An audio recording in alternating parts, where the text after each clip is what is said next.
What's up, everybody? Welcome into another edition of SEC After Dark. We are live. That is lava time. And as most of you can tell, I have changed up my studio since the last time everyone in this crowd saw me. So what is up, everybody? We got a four-man weave. Boss man should be a little bit late. Hopefully he will be upon us, and hopefully Jake will feel better very, very soon. He is under the weather. It is SEC After Dark. It is the best night of the week. Joining us on this outstanding experience straight from Media Days himself, right down the road, Stephen Willis, Locked On Ole Miss.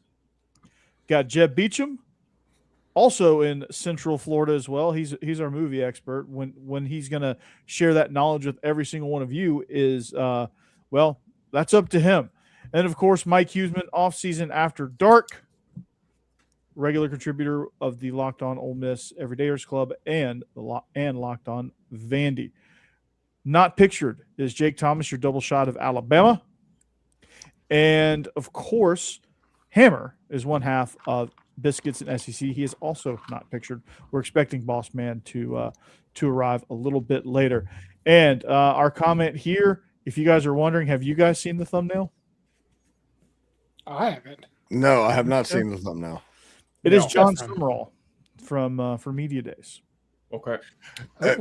Listen, before we get started, after Media Days, it is now my life goal to sit down and have a beer while Pete Golding and John Summerall talk about anything for 3 hours. Oh, okay.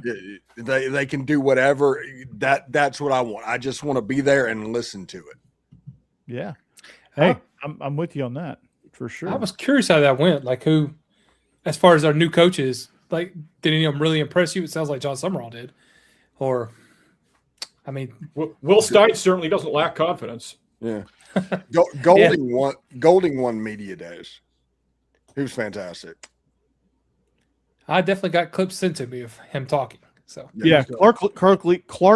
Good Lord, I cannot. The English language is tough tonight. Clark Lee won SEC Media Days as well. He put on a master class for leadership and how to handle like not getting too giddy over all the praise he was getting for the 10 wins and stuff like that. And I thought he had a really good answer for replacing Diego Pavia. Jesse Minter also had a really good statement for how to replace Diego Pavia as he was waived from the Baltimore Ravens today. Yeah, before training camp.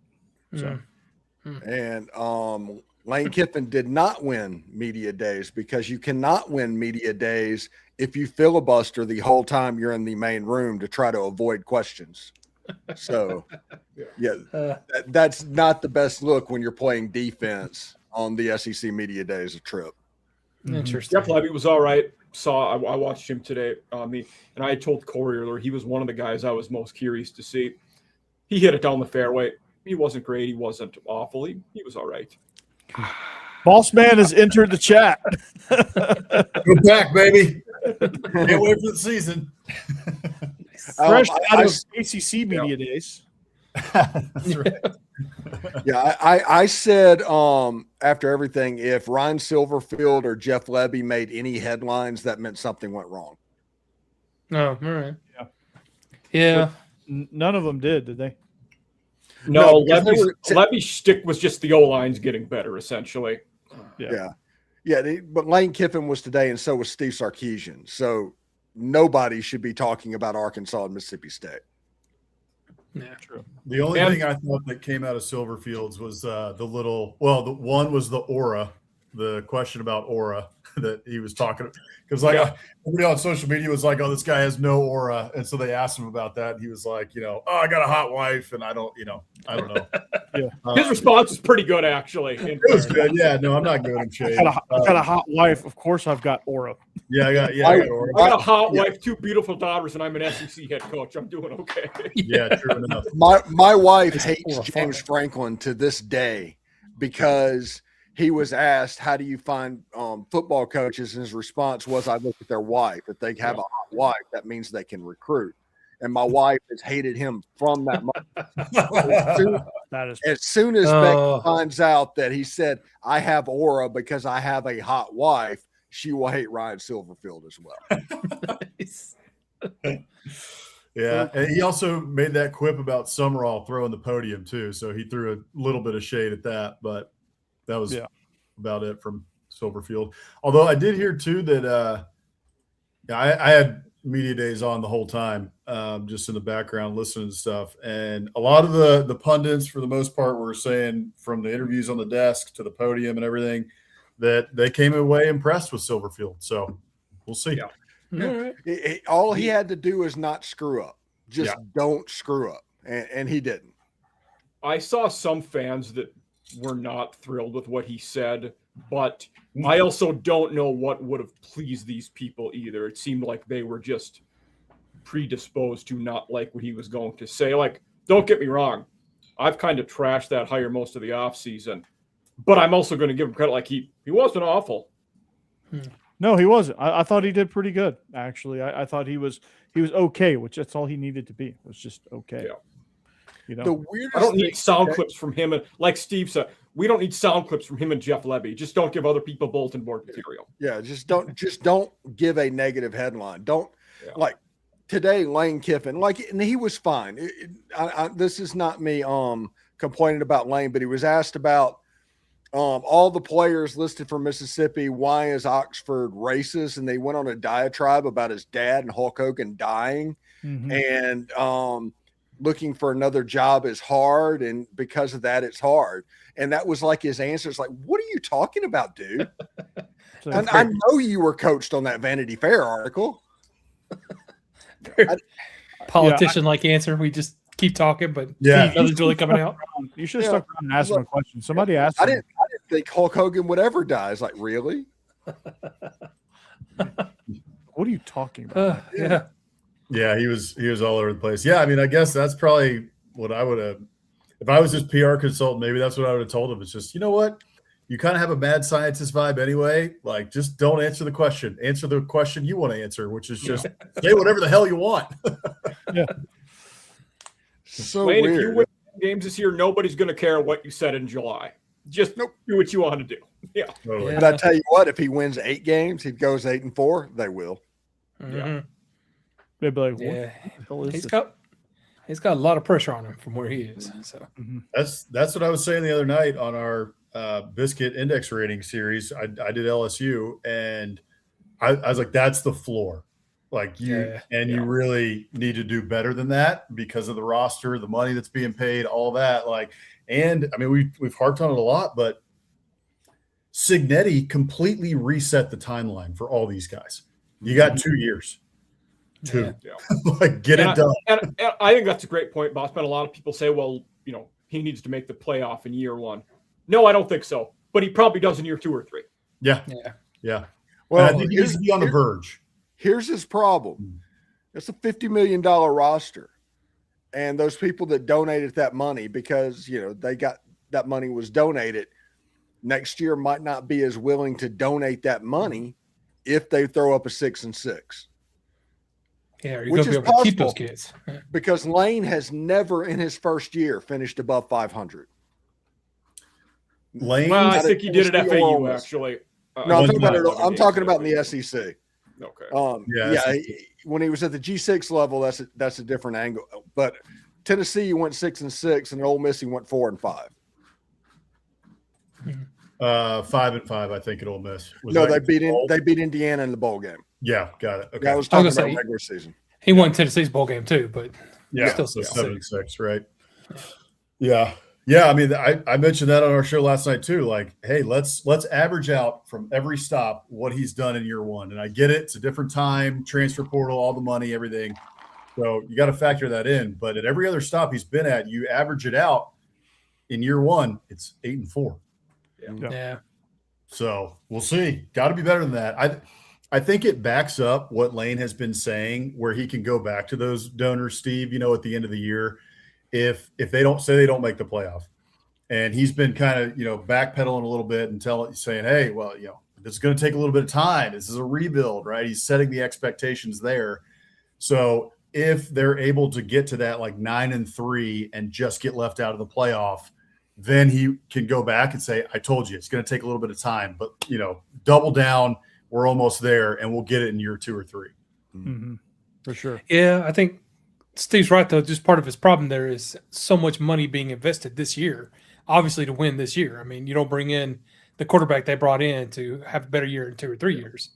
They expect it now. And I just, you know how LSU's boosters are. I mean, you get their government involved, too. It's ridiculous. Which he knowingly walked in that situation. It's not like he could complain. I'm just saying. And he probably feels like he's going to do well, but. Yeah, we I don't never know, thought we would say this, but if they struggle, he will get less sympathy than Brian Kelly did. And that's unfathomable in some ways. Yeah, that's And- true. That's true. Listen, and this is very real. Oil is up over $100 a barrel. Mm-hmm. LSU does make money off of oil. I mean, there's refineries all over that state. What if there is not as much money next year? Because if this keeps happening and the oil prices stay up where they are, that could be a problem for LSU moving forward. Yeah.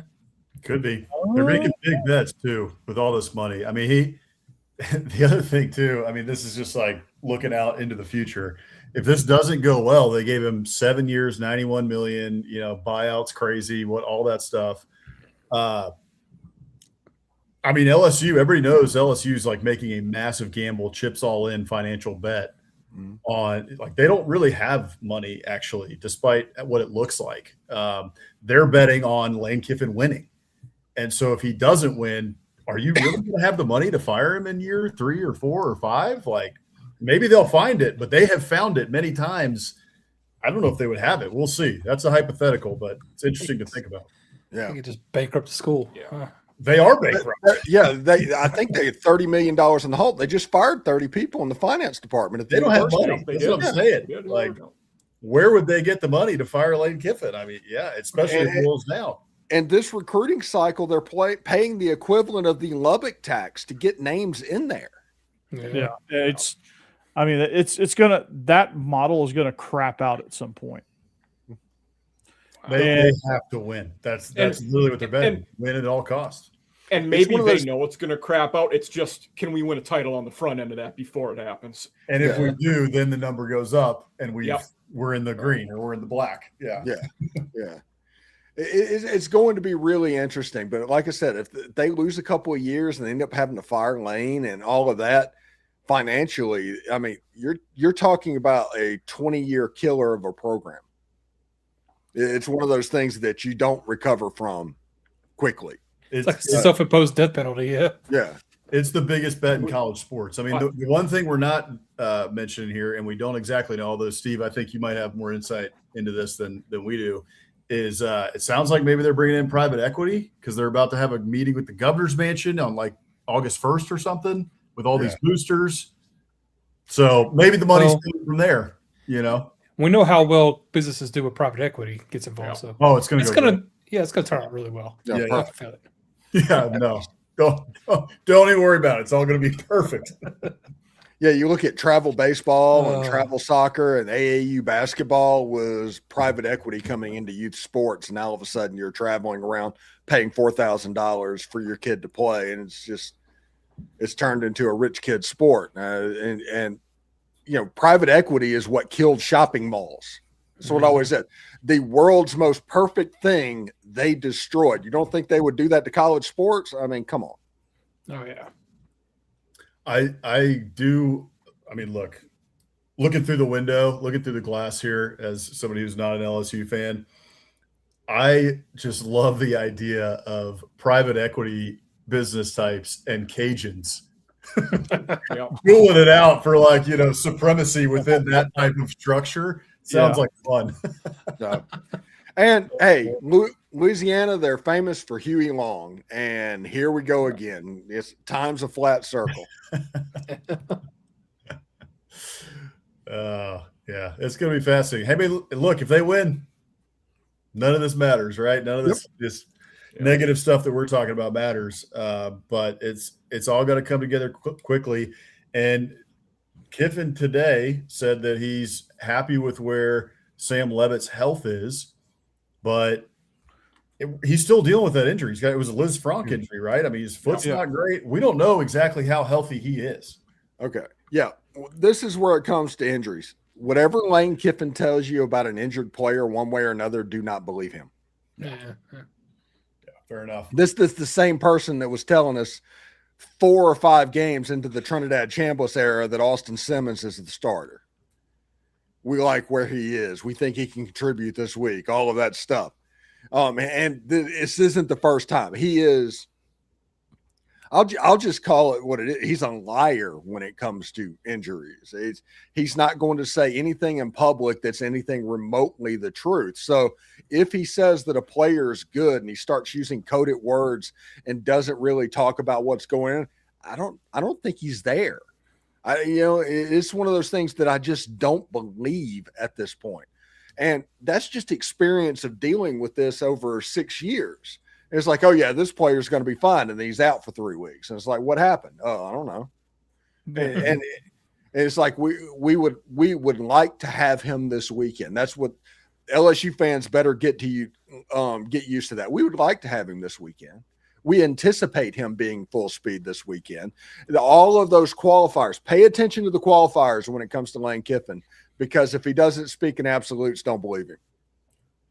One of my biggest soapbox diatribe things in college football is we need official injury reports like the NFL has. We don't need to copy the NFL. Not everything they do is good for college football. This is one thing they do right. Have a codified official form, probable, doubtful, out, active, and do that. Now that we're paying guys, we can do that too. Yeah. And last year, Brother Lane kind of made a mockery of that process. Boy, did he. Yes. Yeah. Everyone is probable. The entire roster. Yeah. Probable to play. So I am genuinely glad that stuff like that and the faking injuries and all of that stuff, I no longer have to worry about that being an Ole Miss thing. And now I can just be ticked off like everybody else. I was randomly on the treadmill yesterday, and the thought popped in my head: what happens when the first LSU defender fakes an injury against Ole Miss late in the game? Know what that looks like. I mean, yeah. Yeah. The whole thing's shaped. Might bring some mustard bottles and some golf balls out on this.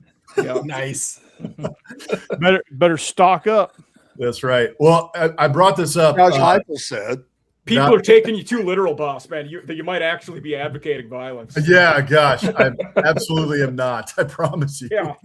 But I actually, jokes aside of the Yoga Lane schedule here, I wanted to bring this up because if Sam Levitt has the Liz Frank injury and it's not completely healed, and Lane Kiffin is bluffing, and you've got Clemson to open the season, and I said this last night on our show, that first 4 games, you really got to get out of that 3-1 if you are going to get to 9-3 or potentially get to a playoff. I mean, that first 4 weeks is brutal, and it's very possible you get out of that 2-2. Yeah. Good Lord. Yeah, Alabama and Texas back to back. Yeah, Alabama, Texas, and Tennessee back to back. Yeah, and then got to go to Tennessee after that. Wow. It's front loaded and then it gets back heavy. Exactly. Yeah. You did a great job last night, boss, man. This is probably the best of your biscuit indexes you've done. But the scenario you talked about where if they're 1-3 and that doomsday happens, where do you go from there? Mm-hmm. Yeah. Oh, yeah. And there's that sneaky one. I mean, I think the roster's better than Auburn. Auburn, I think, is going to go through their growing pains in year 1. But it's still, you got to get to Jordan Hare. Jordan Hare is not an easy place to play. And that place has ghosts. And if they get him at night or something, you never know. It's haunted, right? Yeah. Absolutely. Oh, that meltdown could be amazing. Yeah, I do think and I think Kentucky could be a problem. That Kentucky can be a problem for them this year. Yeah. Lane always has. They have been for Lane before. But and it's the SEC. You never know. We also just I've said this about Kentucky before. They're going to get somebody this year. Will Stein, he's new to the conference. Their roster is sneaky good. It has some pretty solid guys. We don't know much about Kenny Minchie. And I think they're going to jump up and get somebody. Maybe it's LSU. Maybe it's somebody else. We'll see. And the next running quarterback that Blake Baker stops will be the first. So I would watch out for Kamario Taylor in Mississippi State. Sure. That is a very, very valid point.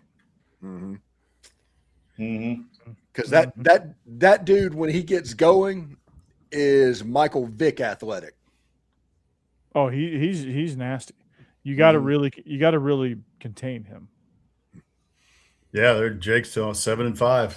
Could be, man. And what do we say? Floor is 8-4. You got to be above that if you're Lane Kiffin this year. If it's 7-5, there's an A-bomb that goes off. There's an A-bomb. If they're realistic, if they're 7-5, assistant coaches have to get culled from the herd, and Baker's probably the sacrificial lamb.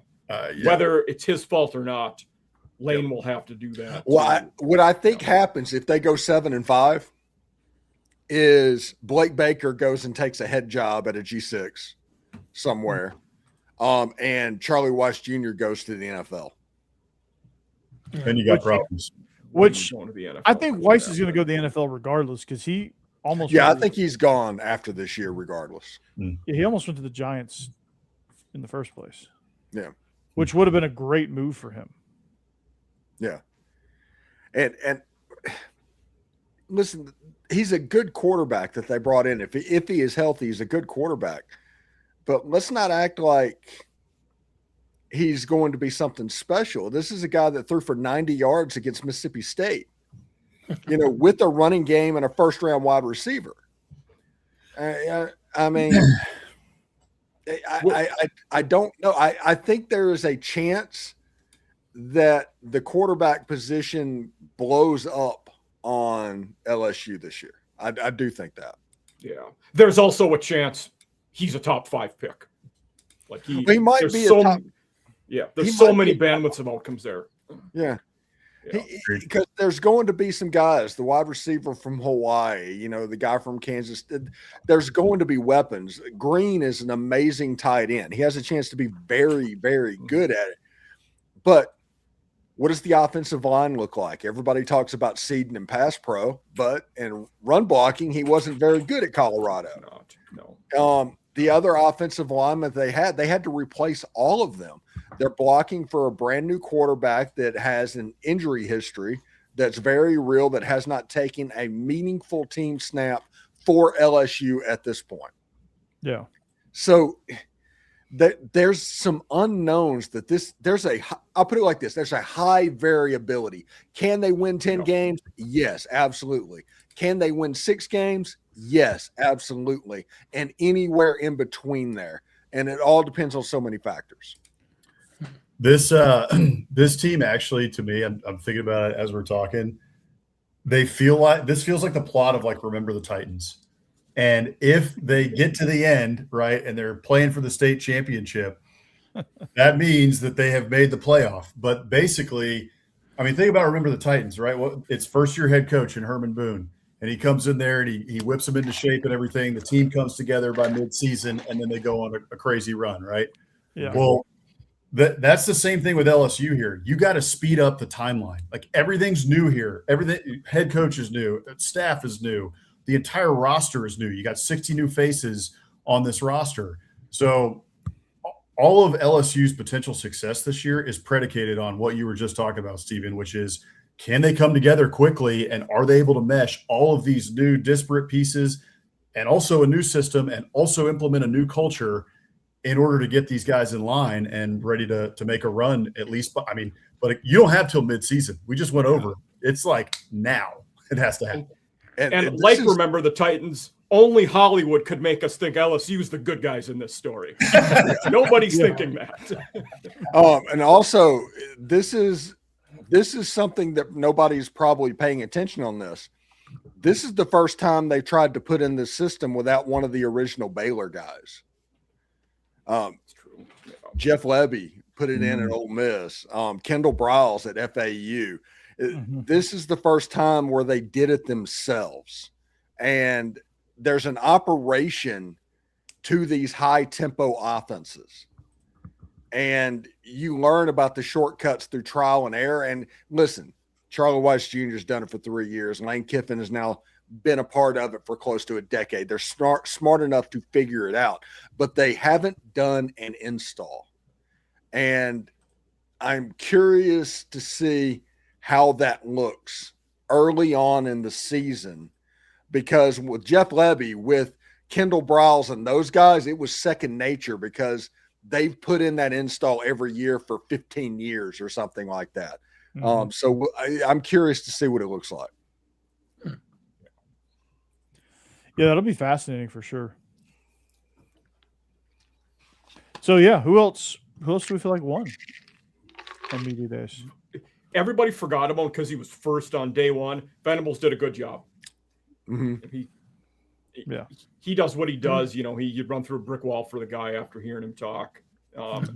And I thought some rando did a poll, and it was, I don't know if one of you guys reposted or somebody else, but it was most likable SEC coaches, and Venables was like 12 or 13. I'm like, huh? This guy's like top 3. What are we doing here? Yeah, Yeah, I agree. everyone likes Venables. Yeah. Yeah, I'm a huge Venables fan. That is funny about him. When it comes to opposing teams and Brent Venables, everybody's like, "No, he's a good dude." Yeah. Yeah. He's also, out of every coach in the conference, one of the two, but if you would fire any of them today, he would be a D coordinator tomorrow, wherever he wanted to be. Like, the dude is well respected. Yeah. I think Mike, Jake over in the chat mentioned drink, and that's true. It was his first. He was the first day as well, and he decided let's go to war with the Big Ten. We're going to get this started off right, and he started that storm. Yeah, I just love that he doesn't mind kicking the anthill at these things. He makes it so enjoyable. Yeah. I respect that. Yeah. I could mention this to Corey on one of our records, but Drink had the best joke of the weekend. What do you call a good-looking woman in Kansas? A tourist. Nice. Oh, that was good. This was the graphic y'all were talking about. It's from Next Round Live. It was we were talking about it in the DMs, I think. But yeah, this was. I don't know. I'm with you. I don't know if I'd put Clark Lee that high. Also, I wouldn't put Alex Golish that high. He's kind of surly. Yeah. Clark Lee's very robotic. Like John Summerall and Pete Golding, yeah, absolutely, all day.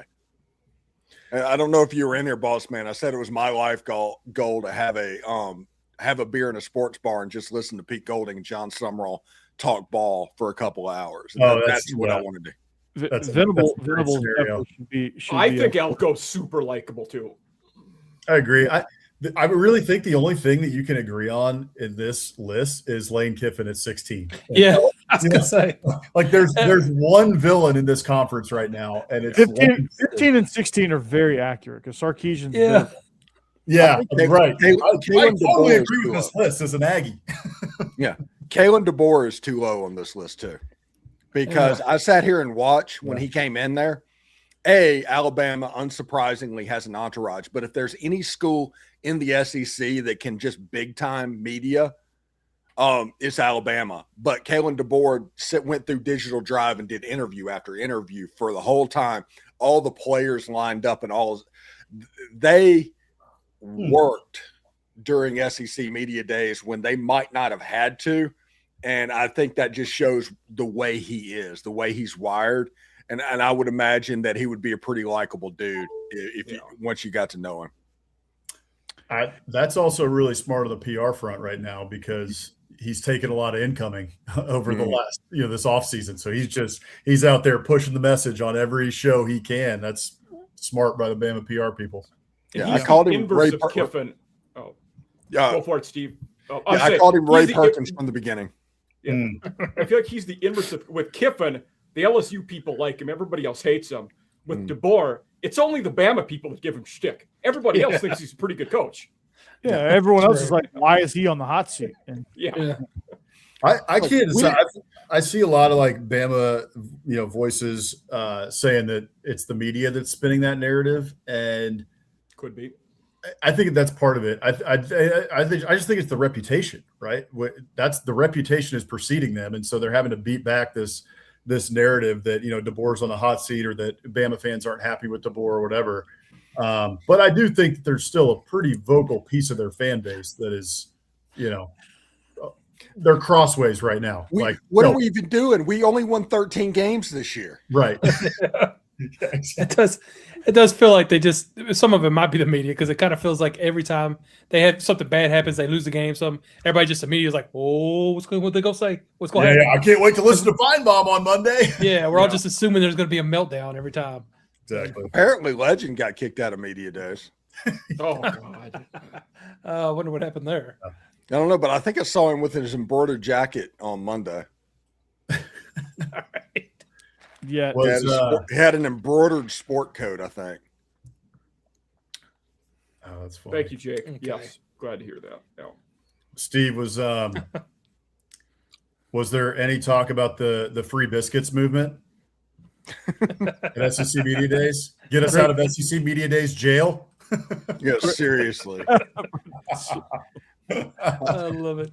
oh my God. It was so weird because there were Hold on. Locked On Auburn was there. They actually had 2 seats there. Okay. I was there. Locked On LSU was there. Now, granted, all of us have nearly 20,000 subscribers on YouTube. Yeah. Yeah. And I think Neighbors has about that as well. Marler's not near that, but I don't think he got credentialed through Locked On. He got credentialed through Louisiana Sports. I think that was that. So they just looked at your following thing on YouTube and it's like, oh, you have enough subscribers, we'll bring you in.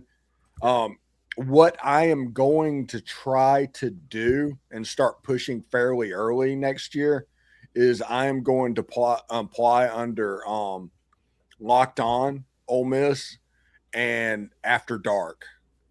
We're gonna try to do that because I'm going to have 2 employees on Locked On through the After Dark thing. That's probably going to be the people that go to Nashville. Nice. But yeah, there has to be a way to do it because Locked On and podcasts specifically in the SEC is kind of at war depending on school by school, how they look at it. Like Corey, what he was going through at Vandy is absolutely ridiculous. I think I saw one person covering Vandy all week. Yeah, I mean 104.5 The Zone was there, but they're the Tennessee affiliate. Yeah. So that doesn't quite count. But Clark Lee did go on their show and had fun. But it's unbelievable. And I said it with Mike. I said it on Squad Show. It's ridiculous how every question to Clark Lee was from Huntsville, Tulsa, Oklahoma, inside Arkansas. Like everyone except for Vandy Media was asking him questions. Why? Because nobody was there from Vandy Media. And I made sure I was vocal on several occasions that somebody from Vandy Media wanted to be there. I would have asked 14 questions if I could have. But and you need to say that over and over again on your podcast. Yeah. Free Vandy, free Locked On Vandy, free biscuits. The best questions Vandy got were from a guy from Norman, Oklahoma, and a student reporter from Starkville, Mississippi. It's like what are we doing? Like, and I love the fact that they're credentialing students. I don't want to take away from that. Like, sure, WUOG that's a cool thing. Yeah. That's a station I worked for in Athens. I was the sports director there. That was a fun experience. Yeah, great. That's not my point. Is not to step on them, but like, there's got to be some sort of like, if you got to have some sort of Vandy representation there. And I am employed by statistically, the number 1 sports podcasting network in sports media, Locked On, who already had other representatives there. So why not, from that same network, why not just green light anyone that applies from that network? Because we're big enough. We had 3 guys on Feinbaum. I think we're at the point where they're trying to conserve space. I really think that. Kick some of these. Like, there's I was going to say there should be some kind of minimum though. Like if there's no Vandy person there, or you get It two should be- floors, whatever, you know. We need to have a you should be table attempting to find set at least up, one. and everybody gets to use that one table. As a person, you get credentialed, but this is the one place you can be, because I'm gonna be honest, there were 4 different tables right now for Locked On hosts that were doing it, because the way it works is if you go down there, you need to justify being down there. So you're down there getting content and doing all this stuff. I mean, and I'm going to be honest, I'm not judging that, because if I was in their situation, I'd be doing the same thing. But there's no need that Locked On has 4 tables. No, you can share the one that is set up, because you're not using it at all times. Just schedule it out, but let the people get in the building, because they're the people that it's supposed to be for. It's not supposed to be about a random podcast interview and creating shows that are different from what you normally do. They're about giving the people access to people they're not going to see very often. And I think as it's becoming more of a made for TV event, this is getting lost a little bit. Interesting. Yeah, it's just baffling that would be that's the case. Like, it's not, you hear some of these outlets and I'm like, who?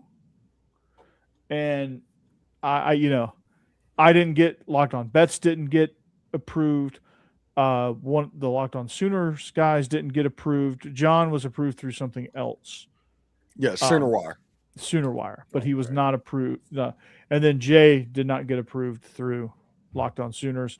I don't know if Longhorns tried. I don't think Lance Daw tried. Marler was credentialed through something else, so he was down there. Zach was credentialed through Locked On Auburn. And Neighbors, so was Gerald Dapprich, I think.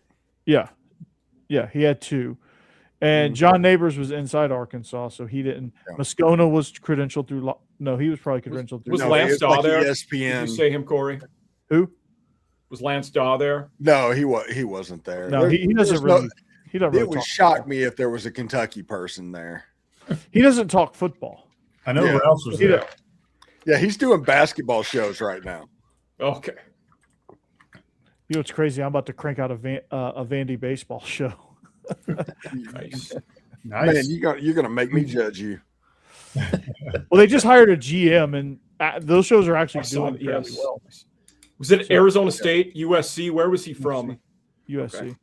Yeah, my rule is Ole Miss football in the first segment, Ole Miss football or recruiting in the second segment, and the third segment, we can talk about baseball or something. It's a bonus show. Yeah, why not? Even for bonus shows, I don't mess with it, because you don't have the numbers going in on it. For the first time ever, I think people are actually interested in Vandy baseball. For the first time ever, like from a podcast standpoint. Well, it's like Indiana claimed to be a basketball school. It's like, we're a basketball school. All we care about basketball. And then they started getting good at football, and it's like, oh man, the numbers went way up. Yeah, shocking. Yeah, which a random Friday afternoon show right before training camp is probably not a bad place to, if you're going to do it, not a bad place to put it. But I would put it at 5 o'clock on Sunday. It's 5 o'clock somewhere. That would be a weekend bonus show for me. Okay. Mm-hmm. So, Steve is the only member who got to go to media days this year. What was your favorite part? Could have been an interview you did. Could have been a dinner you went to. He told Greg Sankey free biscuits. Yeah. Flipped him a note when you shook his hand. Yeah. My favorite moment was hearing the subtle shot from Pete Golding and then realizing what he actually said. Yeah. What was that? If you are not focused, Louisville can beat you. You have to handle everybody on your schedule one after another. If you're not focused, you can lose to Kentucky. You can lose to Florida. And it's like, whoa, we're doing that. It was a good shot across. No, And the other one it said in 2023 they played Georgia and got blown out. And the next year, Pete told Lane to do everything the opposite that he did last year, including staying off the phone. Well, since you got Sankey's number, can you just text him this photo and let him know that this was flying over Mount Rushmore this week? Mm. I think you just saw it. Good. All right. Just making sure. I will say this, though. I'll deliver it with him.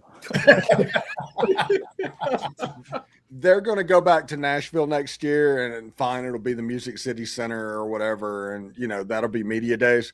Mm-hmm. Tampa knocked it out of the park. That was a pretty amazing setup. And if it doesn't come back here, I would be shocked. Everything looked great on SEC Network. I mean, I had it on all 4 days. Like, the shots were great. It's the hotel right on the water, isn't it? Yes. UW? Yeah. No, both of them. Got it. Okay. Did you see the one shot they showed of like Digital Drive and some guy diving off into the bay? That was Steve. No. So, athlete says, speaking of recruiting, you got thoughts on the running back going to Tennessee, Jeb? We'll leave this one to you. Jeb, the kid from Baylor. I mean, he made the obvious and right choice. What else can you say? He's got all of those hometown ties, being from Canada. Yeah. He actually looks like that. This good Lord, I love that. This just works out perfect. I mean, think of that offense in a year or two. You're going to have Faison Brandon, a 5-star quarterback. You have a 5-star wide receiver and TK Keys. You're going to have Tristan Keys. You're going to have a 5-star offensive tackle. Well, probably a couple of 5-star offensive tackles, actually. And now you're going to have this running back as well. Yeah. I mean, just having a true freshman quarterback means that Bobby Hill might struggle a little bit this year. But, No, what's going to happen is Bobby Hill's going to struggle this year, and then Buster is going to be the head coach at Tennessee and complete the cycle of my most hated schools. Yeah, that's true. That's true. That would be pretty fantastic. Hey, we got somebody from Australia here. Says SEC Down Under. Ooh, Says, great listen, guys. I came across you. Is there specific metrics you need to achieve to gain access to media day, or is it more subjective rather than objective approval process? I probably can't give you a real answer because I'm still frustrated. SEC Down Under, so I don't really know. Yeah, it's subjective. Now it helps whenever you have a large subscriber number. I'm just about to go over 20,000 subscribers, and Matt Moscona and Zach Blackerby and those guys, they're over 30,000 subscribers. And then John Neighbors right around where I am.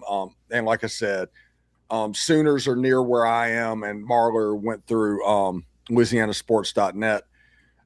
But it all depends, because when you apply, they ask the SID and put you in front of the SID of the specific school that you cover. And if they have a problem with you, or they're fighting some kind of internal war about that's a podcast and we don't deal with them, they're not going to credential you. And that's likely what happened to me. Yeah. Truthfully. So you just have to be careful. It is a very subjective thing, but metrics do help whenever you can say, hey, my videos are getting 4,000 views per show and the subscriber count is close to 20,000. That's a lot easier to say than my shows get 500 views and we have 2,000 subscribers. That's a visual thing that you might not be able to get over. Steve, I'm hoping to get there. So, 2,500, averaging 500 views. SEC Down Under. It's been good interacting with you on Twitter a little bit, senior stuff, but go subscribe to our shows on YouTube, Biscuits and SEC, Locked on Vandy, and then Off Season After Dark over up here, so that we can get to SEC Media Days, because the campaign to get the After Dark network, the full After Dark network, to SEC Media Days in Nashville 2027 starts right now. Oh, the funniest part of Media Days for me, CBS has a room to where they do all of the production stuff that they were doing whenever they broadcasted the SEC. SEC Sports HQ had a studio set up just like SEC Network and all of that broadcasting, and they have nothing to do with the conference. And I'm just trying, it's like, what is going on here? And, Did they send Aaron Murray? yeah, I think I saw Aaron Murray, actually. I saw Jacob Hester quite a bit because he was right next door at the next table. You see everybody, Doring and Peter Burns and basically everything. Listen, there is very much an award show feel to SEC Media Days. There is a semblance of being very proud as like these circles getting together and recognizing each other and all of that. And it can get creepy from time to time.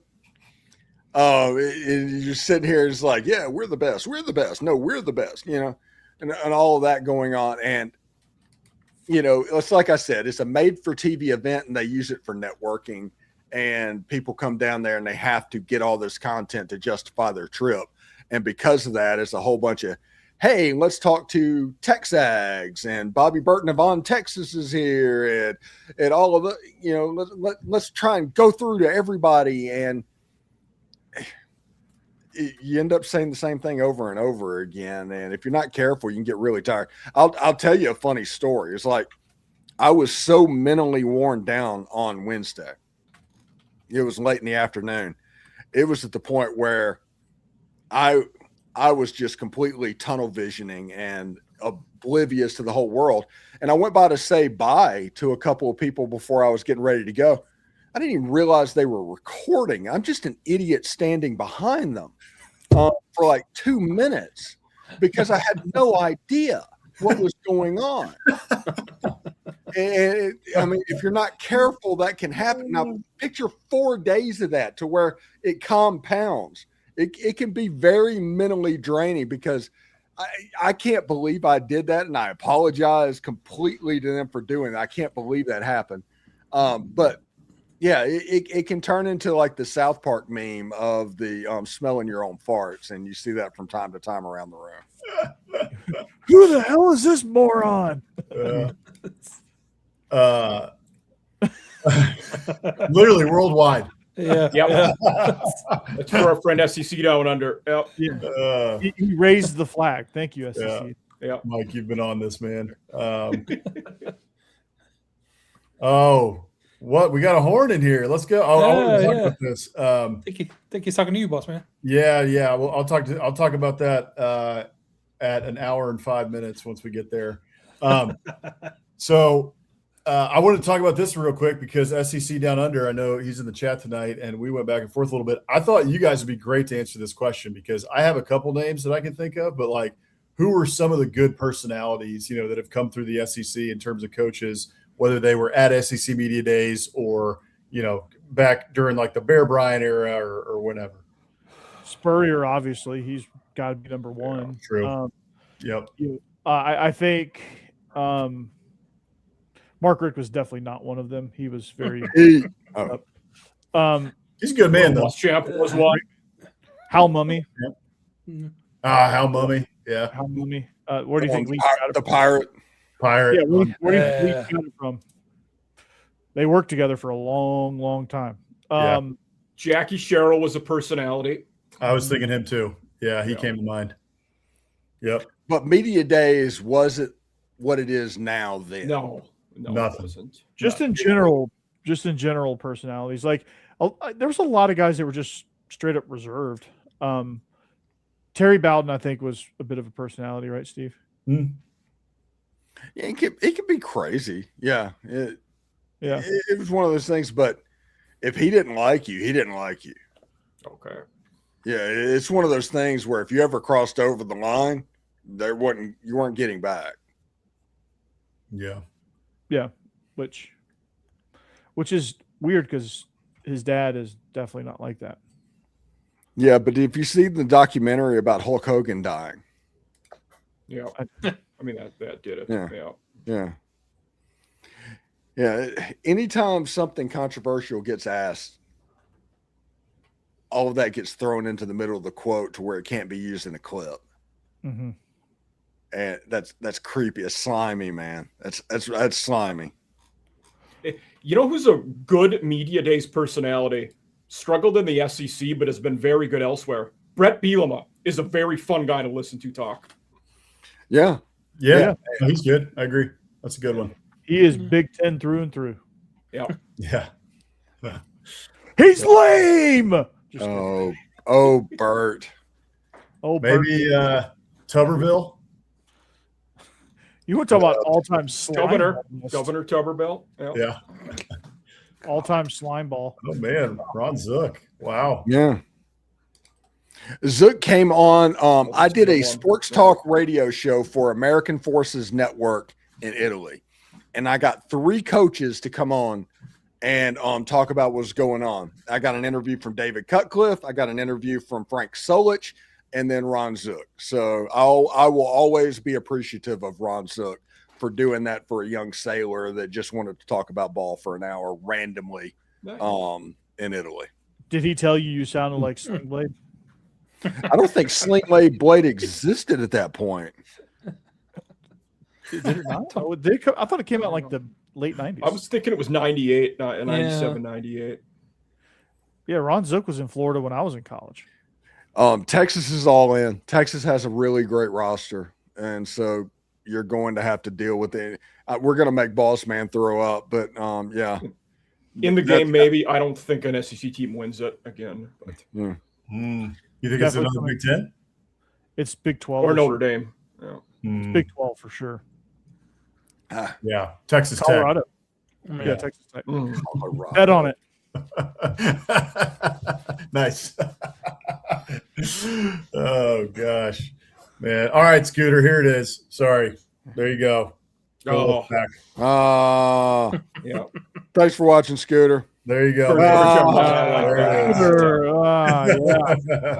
That's such great framing over Texas Aggies, by the way. Yeah, right. Such great framing. Cassie says she hopes our week has been good. It has. Thank you. Hey, Cassie. Yeah, and you would not believe what Jake was saying about you the other night. My goodness. I cannot believe you would let him get away with that. I know Cassidy's already studying the schedules too. Kick our ass this year. Cassidy's like, I'm coming for you. Coming for that number 1 spot. Yeah. Coming we know Hammer's athletes for him. Probably Opryland would be in the running for media day. That's usually where they do the AFCA convention. Opryland. But the Music City Center is always on the table for events like this. That's what it's built for. Yeah. What did he say? He said that you were the sick one and not his mom that one time when he couldn't come on the show. He said that you beating him in the standings made him sick.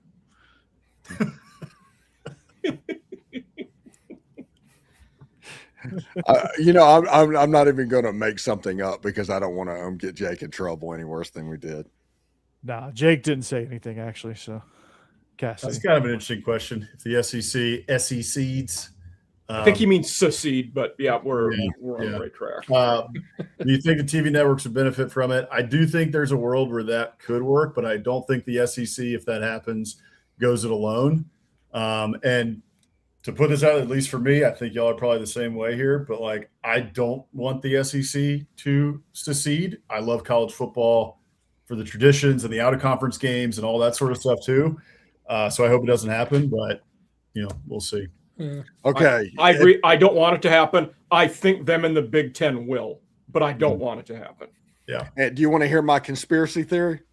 Please. I do have a conspiracy theory. Yeah, it will not be 16 team SEC teams seceding, them breaking away. It won't be just 18 Big Ten teams breaking away. Right. No. The SEC is going to get Georgia Tech, Clemson, Florida State, Kansas, all of those ACC rivals Miami. that everybody counts. Miami, Louisville, Boston College, yeah. And it's going to end up being 30-30. They're going to have 60 teams, and you're going to break up into 10-team divisions. And honestly, it's going to look like college football did in 1985, just in those conferences with no G5 games. But I do think the FCS game sticks around because I think they will try and make sure to take care of the FCS programs. That's it. Mike, that's close to what we said 48 teams, I believe. Yeah. So basically just killing off the NCAA. Yeah. Yeah, right. Kill off the NCAA. At least for Kansas is another team to watch. So Virginia, North Carolina, and all those new markets, but look for like Kansas to go with the Georgia Tech and all that, because I do think they want Missouri to have a footprint. I think in 3 or 4 years, we're going to get another round of conference realignment. It won't be this time. It will be the realignment time after that. And what I also think will correspond with this, non-football related, we get a Olympic sport body that oversees those sports at a USOC, but for colleges, which we should have, because we need that as feeders for the Olympics. So do most countries. Notre Dame's going to the Big Ten. Yeah, they'll have to get forced into a conference. I hope we freeze them out. Screw them. Yeah, but they won't, because the Big Ten wants them that much, and they know we need them. Well, we don't need them. We want them. I know. They are that gorgeous girl in high school that just has an absolutely crappy personality that you don't want to be around, but you just want the pictures. It's like, yeah, this is what I was with, but just talking to her is like, oh my gosh, she's dumb as a rock and mean, and that's what Notre Dame is. Oh Lord. You know that, Steve, that's exactly how I felt when I went and saw Notre Dame Stadium when I was in South Bend many years ago. This is this is super cool. Dumb girl that I went and saw. Yeah. Take a picture. This is going to be a really cool picture that I'll think about my entire life. Get me the heck out of here. That's right. Yeah, it was freezing too, and snow. I feel like people have said that about the Rose Bowl too. Like, the Rose Bowl is beautiful picture, but the best bowl game stadium. It is the worst home game stadium for UCLA. Yeah. Stadium itself is terrible. Yeah. Thanks, Scooter. Appreciate it, my man. Gig 'em, hook 'em. Gonna be a fun year. Oh boy. How would you evaluate the 4 most recent? Now, Cassie gave you the 2 minutes. She's back on her game. How would you evaluate the 4 most recent SEC editions and the most recent Big Ten editions? Which 4 would you buy stock over the next 10 years? Texas, OU, A&M, Mizzou versus USC, Oregon, Washington, UCLA. I'll take our guys. Yeah, the SEC's got the better end of that because they have Texas and Texas A&M, and they have more money than God. Yeah, at the end of the day, money solves a lot of problems. TV market wise, I bet the Big Ten's coming out ahead, though. That West Coast media market is very sports heavy. So TV wise, it's making sense for them. That's true, but you gotta, in terms of the power of the eyeballs, right? Like the only one that there's 2 that matter there, USC and Oregon. But other than that, UCLA might in a couple of years if Bob Chesney does well. Washington doesn't really. It was recently a playoff team. Who? Washington was a playoff team not too long ago. No, I know, but they lost that coach, and I mean Jed Fish is fine, but they haven't been back really since they lost to Bohr. And also looking back at it, if you're getting Texas A&M, and Oklahoma, you get basically the entire state of Texas and Oklahoma watching those games. I mean, that everybody's talking about one team per state to get in the market. No. Just talking about an eyeballs and people paying attention to what's going on. Texas A&M, and Oklahoma, you don't get much better than that. No. Yeah. And Mizzou is very underrated in that aspect too, because Kansas City is sneakily a big market, and Missouri's big, and you get St. Louis. You get St. Louis, and you get that kind of corridor. You might even sneak some views up into Chicago too, with that. Yeah. So we'll make a Big Ten joke about Missouri, but But what within 30 miles of USC and UCLA, you have 12 million people. Or Yeah. that's maybe definitely not a big that thing. many, but it's close. Who give zero, what's about college football. They're watching the Lakers and the Dodgers. Yeah, the highest college football market year in and year out is Birmingham. Yeah. Incredible. What else are you going to watch? Yeah. LA and New York care very little about college football. They're all about NBA and Major League Baseball. They're all about turning over cop cars and beating up Spurs fans in New York. In LA, they're sitting in traffic listening to Vin Scully on the radio, Yeah. going to the Dodgers game, or worrying about where LeBron's going to play next year. They're watching Otani. This feels like a Rivals radio thing you just did. Yeah. Jim Did Rome. you just do a Rivals radio thing? Yeah, that's a Rivals radio reference. Okay. When I get happy, I want to blow stuff up. I want to burn things and turn over cop cars. There it is. That's it. I want to burn things and turn over cop cars. Phil King was the balls. Thanks, Cassidy. That was She's still looking out. yeah. I said Cassie was on her game. She sent that at 8:58. Oh, nice. So guess who's not on their game? Yeah, well, Big shocker. She's got the bullwhip out taking care of Jeb or Jay. Yeah. would say. yeah. He is definitely taking care of Jeb. Yeah. Getting Jeb in line, bro. Yeah. Not that I I know don't need one thing it, about but- this, Cassidy. Boss Man and I will be fading the 20-point favorites come SEC play is what I will be doing in the picks this year. Yeah. Yes. I will not be going against my own rule as I did a couple times last year. Yeah. And I'm Yeah. excited that ChatGPT exists because we can have some really cool graphics for our picks. That's what I'm Whoa. looking Yeah. forward to. Make that easy. Now we got to stick to our themes. I had fun doing the themes last year. Yeah. Yeah, You can those do are the really cool. themes, just use Yeah. ChatGPT. Yeah. I'll give you the login. So Oh, I created one. Where do you think we got all the free biscuits flags? Yeah. I still have my graphics somewhere of Moron Mountain. I got to go back and get that one. I like that one. That was a good one. Yeah. I thought it was still in here. I thought it was too. Oh yeah. So, all right. Well, 2 minutes. Yes. This is SEC After Dark. Thanks for joining us. We are obviously off the rails. Two certainties in life. Boss Man's going to be 2 minutes late, and Corey is going to be 2 minutes late getting us out of here. So, this is me trying to figure out how to close the show. Yes. Every week.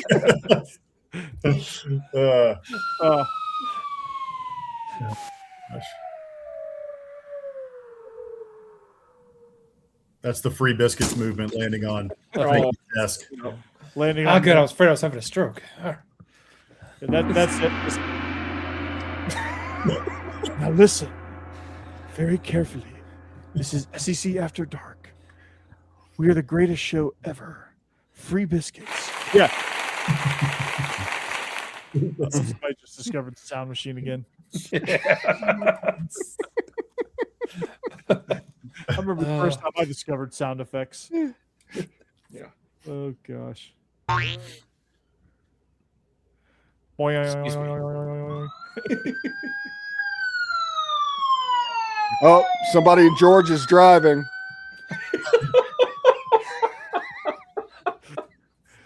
I was making a joke with Perko, and I was saying the next frontier for Georgia is boating.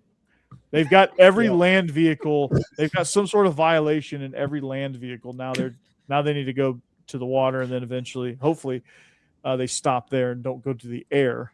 But Tell them to stay away from Lake Lanier.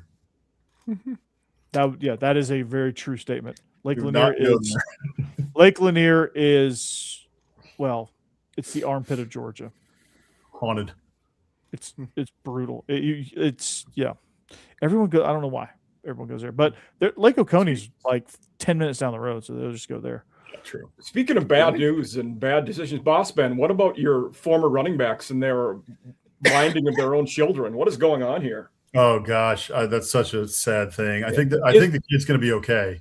That's what I was going to ask. Like, I didn't know what happened, like health wise. I don't have the final say on that, but I think y'all can look into it after the show. But I think he's okay. But for those who haven't seen Le'Veon Moss, former A&M running back, he would keep a gun under his pillow to protect his family, And I think sadly his 2-year-old son went in, found the gun, and like accidentally shot himself. That is what happened.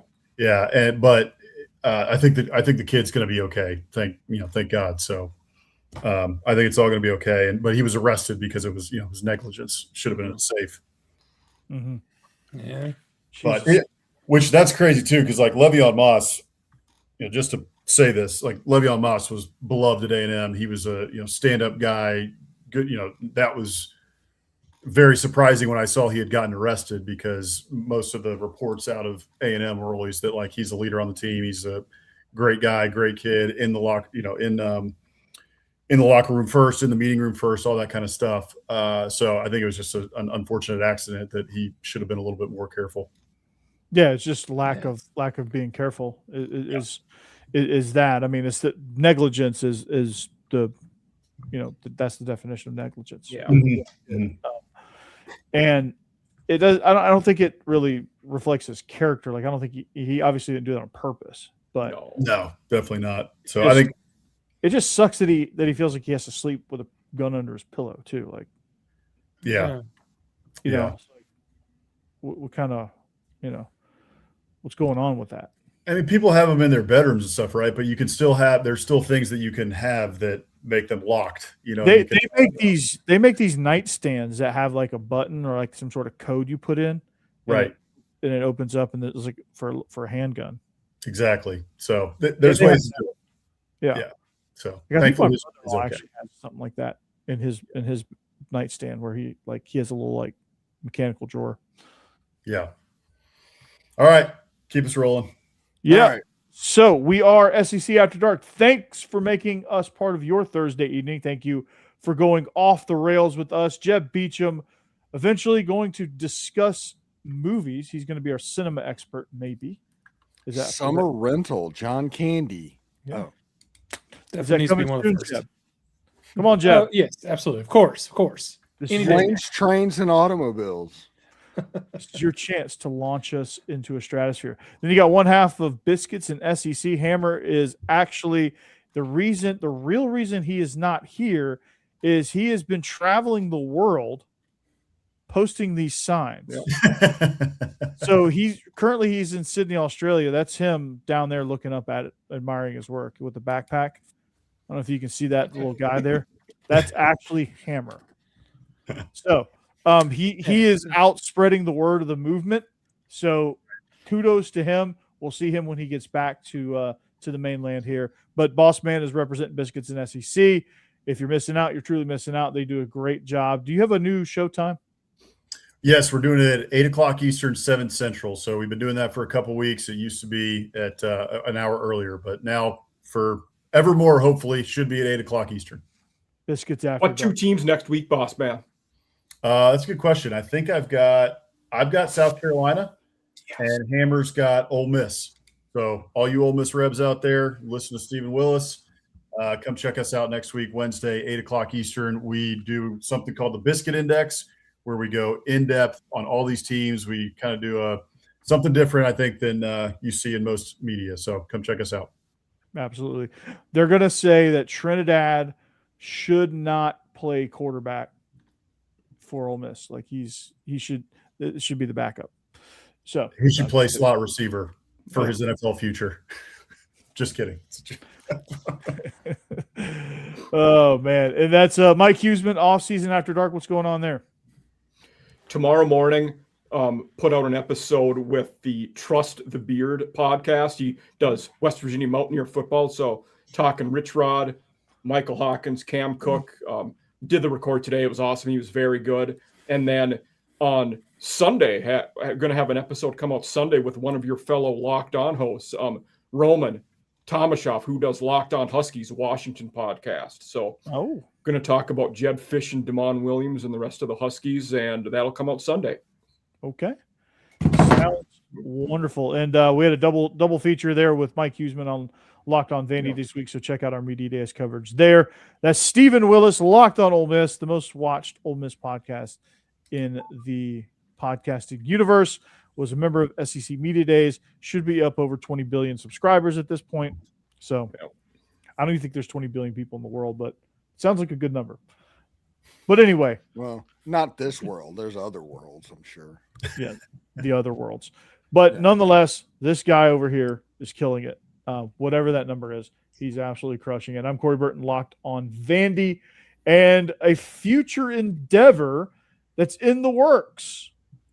It's not officially official yet, but it's about as close to official as you can get. So that is going to be that's going to be coming up here soon for me. And I'm doing that too. Yeah, Steve's doing it too. Mhm. So you could probably guess what Steve's venture is. Mine is a little bit different, but nonetheless, You guys are both going on The View? That's awesome. yeah, we are. We are. We're the new host of The View. We're going to just tackle over each other the whole time. Me and Whoopi are going to figure out the inner city living situation while we're sitting here. So, and I'm just going to just give us a couple of weeks. We'll get that knocked out. I'm going to be the airhead that cracks some random jokes. So be ready for that. And Can't wait. I'm just going to cackle the whole time, I'm loudly. gonna watch it for the first time ever. Yeah. And probably the last time. Grand opening, grand closing. For Jeb, Boss Man, Mike, Steve, I'm Corey. This is SEC After Dark. We'll catch you back here next week. We are officially in preseason mode. Training camp right around the corner. We'll catch you back on the flip side. As always, go Dogs. Anchor down. Peace. Kick 'em. Go Vols. Spurs Hulk up, Hogan. 3 biscuits. Go Pack. Hulk Hogan. Let me tell you something here, brother.